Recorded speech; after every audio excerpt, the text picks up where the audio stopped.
Howdy there, gang.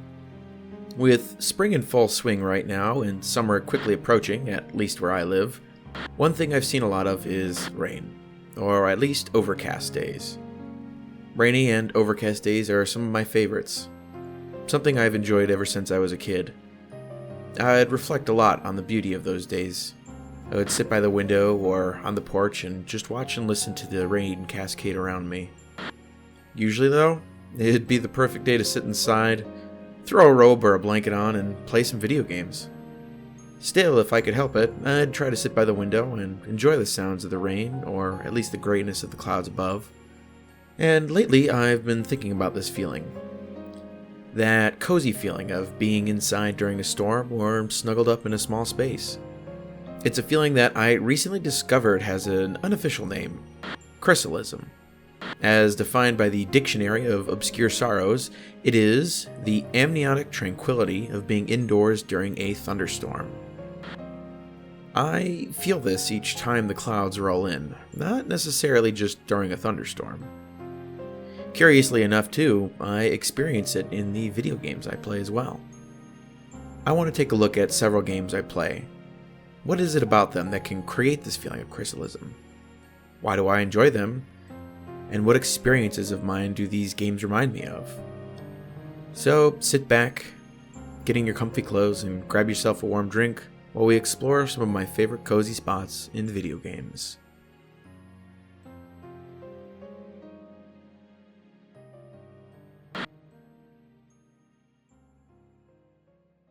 The first game I want to look at is one I've really fallen in love with over the past couple of years: Project Zomboid. If you haven't seen this game before, Project Zomboid is a zombie survival simulator.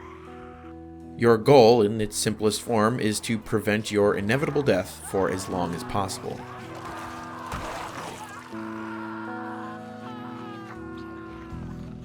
You begin the game alone, isolated in a home that may or may not be yours. There are no other people around, save for the shambling forms just outside your door. Perhaps your starting house will have a TV or a radio. Sometimes they might be on.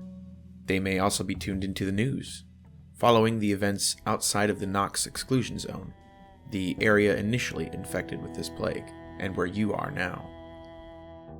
As you move about your sanctuary, you'll probably get some glances at what lies just beyond the windows, but be careful not to stay in sight for too long, for the gaze of the wandering dead might just happen upon you as you get your footing, compromising your already vulnerable defenses. If you're lucky, the house you started may have curtains to obscure the vision of any outside wanderers. You just need to close them first and move quietly. If you're very lucky, there may be a second floor you can escape to, an extra buffer should your abode find itself under assault. Setting up your first base of defense is no easy task in Zomboid. For a more secure base, you'll need to find building supplies and carpentry tools: a saw, hammer, nails, and planks. Once you do procure these supplies, securing the homestead is incredibly satisfying. Getting up those first few planks is a great relief and eases the tension, if just for a little while. Having secured barricades and defenses, as well as an escape route should things go south, is one of the best feelings you can have in the early game of Zomboid. There's also nothing quite like making it back to home base after a prolonged looting run in the city, sealing yourself off from the dangers of the outside world, organizing your loot, and sitting down to enjoy the quiet while it lasts. This feeling reminds me a lot of the early days of the COVID lockdown in 2020. I remember I was finishing a run to the grocery store for my grandparents. The store was cycling people in and out to keep the number of customers to a safe level, but there were still a lot of people. The fear and unease at the time was palpable, and all I wanted to do was get home as quickly as possible. I remember scrubbing down all the groceries as thoroughly as possible with disinfectant wipes, and when all was said and done, I went back home and then showered and changed into some clean clothes, retiring to my office soon after. As soon as I sat down, I was awash with relief. I was home, safe, and clean of the dangers beyond my doors, from a disease that we knew very little about, at least at the time. It was an odd mix of emotions. That amniotic feeling, certainly. But there was that ever-lingering anxiety of the unknown. How long would this be going on? Would anyone I know and love get sick from this virus? It's a feeling I don't get as often these days, thank God. Though the threat of COVID still persists, the gears of society are back in motion, for better or worse. Going out now is much less harrowing, and we know much more about it, but the danger is still there. Ironically enough, it was my own bout with COVID-19 that got me to really sit down and play Zomboid for a good amount of time. I was isolated, I was alone, and I couldn't really do much. So, I decided to boot the game up and really give it the old college try this time around. For almost 2 weeks, I was there alone in my home, sealed away inside of my room, a robe on, a warm cup of coffee or tea in my hand, and Project Zomboid. I got very lucky that my bout with COVID wasn't entirely debilitating, but not being able to see my wife, at the time my fiance, was tough, and being able to play another character going through something, admittedly, a lot scarier and worse, it helped me get through that isolating period of time. I would frequently make my bases in these more enclosed spaces because it just felt a lot safer to me. Like if I had been in a zombie outbreak, I would want to be in kind of like a tighter enclosed room. Perhaps a place not too dissimilar from my office where I spent pretty much all my time during my isolation. One of my absolute favorite places to bunker down are in these shipping containers. They're not entirely common around the vanilla map, and you'll need to do some work to clear them out too. They aren't particularly safe by themselves either. They usually have only one entrance and exit, but if you build up a base around them and secure the area, they're an incredibly comfy and cozy place to ride out the apocalypse. It's small spaces like this, or in offices or other places, that make me feel safest in-game. It calls back to that feeling of peace, but with that tugging string of anxiety still ever present in the back of my mind. There are plenty of places you can fix up and call home in Zomboid, but it's far from the only game with cozy living spaces during an apocalyptic event. The next place I want to talk about focuses on something that might seem like an odd choice at first glance, and it comes to us from Black Mesa.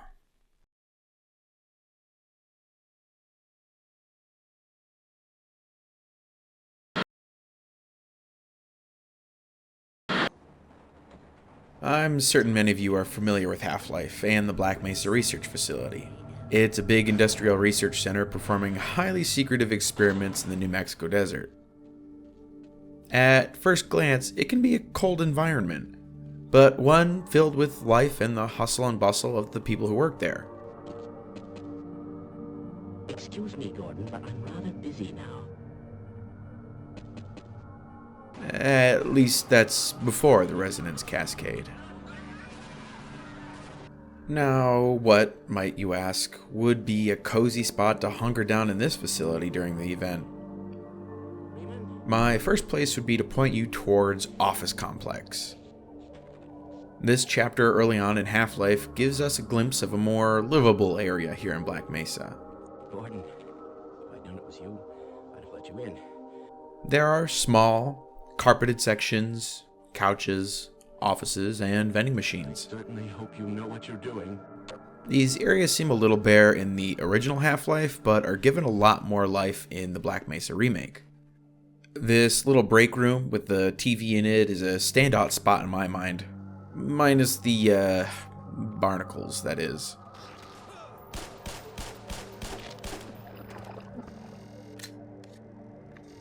It's fairly closed off, and has access to some vending machines too. I don't know why, but it really stands out in my mind whenever I replay through Half-Life or Black Mesa. It looks like a pretty good spot. Yeah, except for the aforementioned barnacles. This chapter is full of little places that would make a decent holdout for a little while if you could conceivably clear it of hostiles or at least hide away. Even the more industrial spots seem like they could get pretty comfortable with a little bit of work. Kind of like this holdout the security officer has in the back where you get the shotgun. If you take away the blood and the corpses, the offices are obviously made for comfort and rest. It reminds me a lot of my time with the Scouts when I was growing up. Not the blood and the corpses bit, like the office bit. We used to do these lock-ins at schools and even museums sometimes. We wouldn't have full run of the place, mind you, but there would be a lot of supervised areas we could go to and explore. It was eerie and exciting. It hits you with that feeling you get when you see a place that usually has a lot of people in it, but now it's empty. Canopsia, I believe it's called. If you've ever spent time looking at photos of liminal spaces, and I'm sure you probably have, they can evoke that feeling quite often. The other fun thing about these lock-ins is we would also choose where we wanted to sleep in. Again, there had to be an adult to supervise the area for us, but other than that, it was pretty much free reign of, like, the gym in the hallways. Finding a cozy spot was paramount to getting a decent night's sleep, if we slept at all, and I would always look for a more enclosed space, like under a table or the bleachers. And while it's cool to imagine what kind of setups you can make in Black Mesa while playing through the game, or maybe off in your spare time or something, there is a game that came out recently where you can live out that virtual reality. And that game would be Abiotic Factor.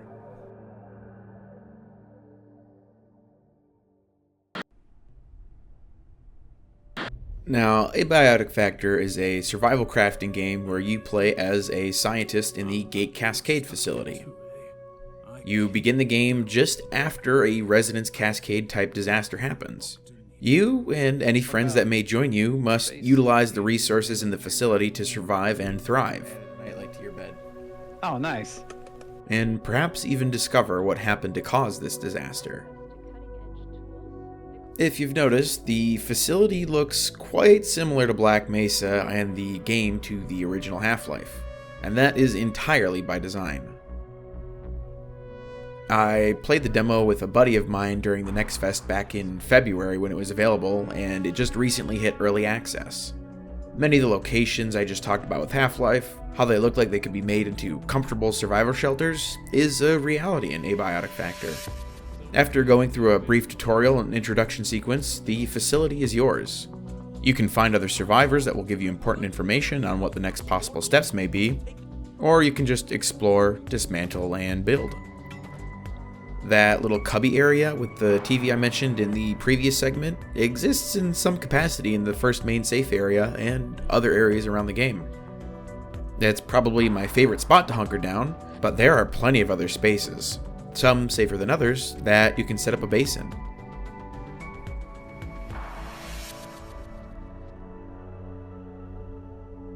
A general rule of thumb is, if you can find an outlet, you can set up a base. Another story from when I was a little kid, my brother and I used to go with my mom to work sometimes during the summer. There weren't too many people that worked in the offices directly at that time, so if we didn't get up to trouble, we kind of had free roam of the floor. I remember taking naps in empty cubicles and under the desks, or just hanging out the employee lounge and drawing on old business cards. I've been playing the shit out of Abiotic Factor since it hit early access. I've currently caught up with all the explorable areas in my single-player world, and that took me about 40 hours of playtime. If you've ever wanted to explore Black Mesa and make it a home, Abiotic Factor is your best bet. This next segment is going to cover a few games in a series, one very near and dear to my heart. Resident Evil. If you're also a fan, or a fan of survival horror, it's no surprise that Resident Evil has its share of comfy spaces. The most common ones to spring to mind being the save rooms. There's one I want to talk about in particular, and also some areas outside of the save rooms that I'd like to talk about too.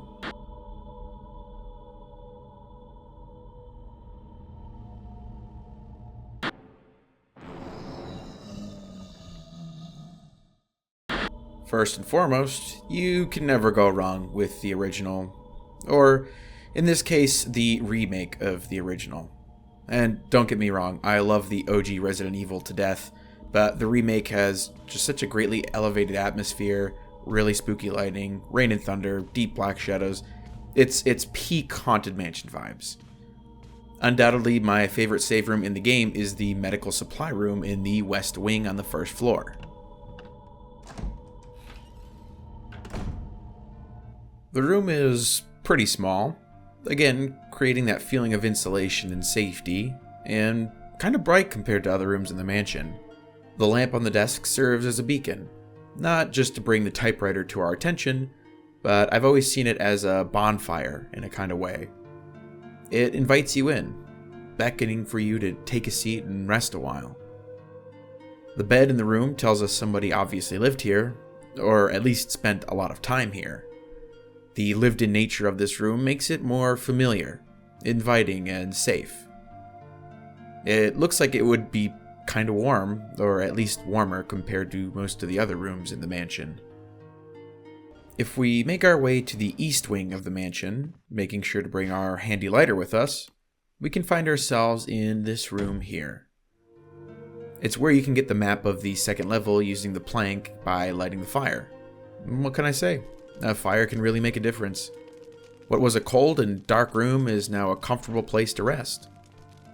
The soft orange glow gently bathes some of the room in its light, practically begging for you to sit down and feel its warmth. There's also the window on the wall that will occasionally light up from the storm outside. It's very eerie in its own right, but it also makes me feel all the more glad that I'm inside. I can just imagine the chill of the air slowly giving way to that creeping warmth of the fire as you sit next to it. Couple this with the lived-in feel of the room, and you've got a relaxing spot to hide away from the horrors in the halls.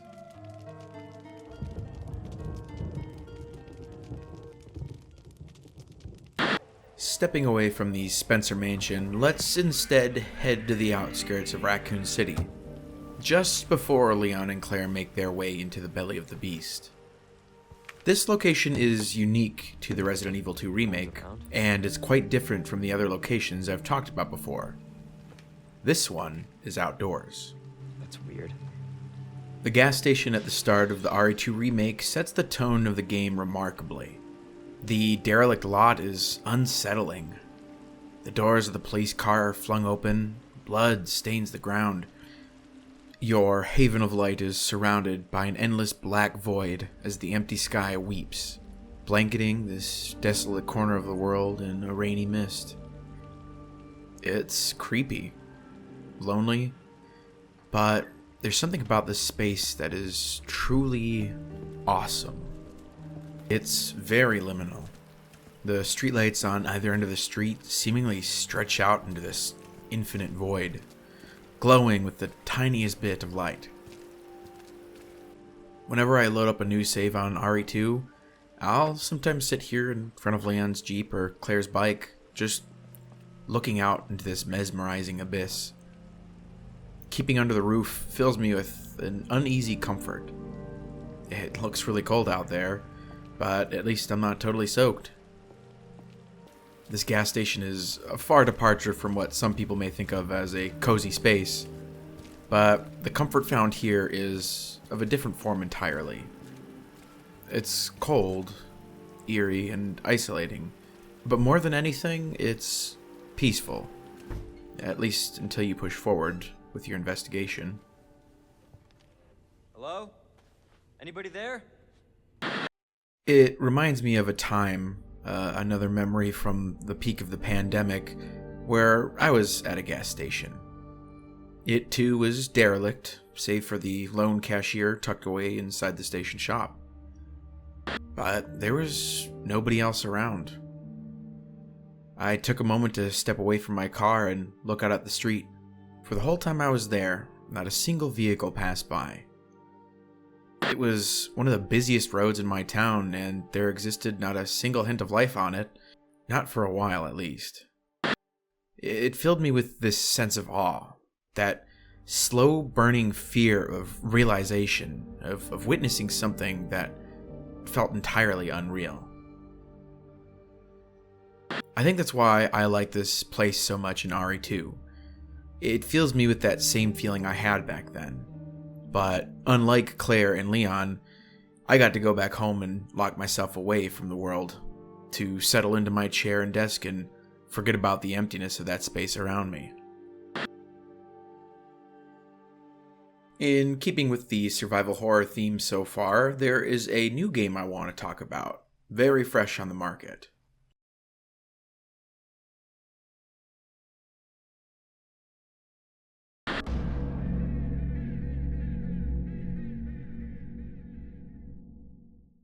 Crow Country is a survival horror game set in the early 90s at an abandoned amusement park.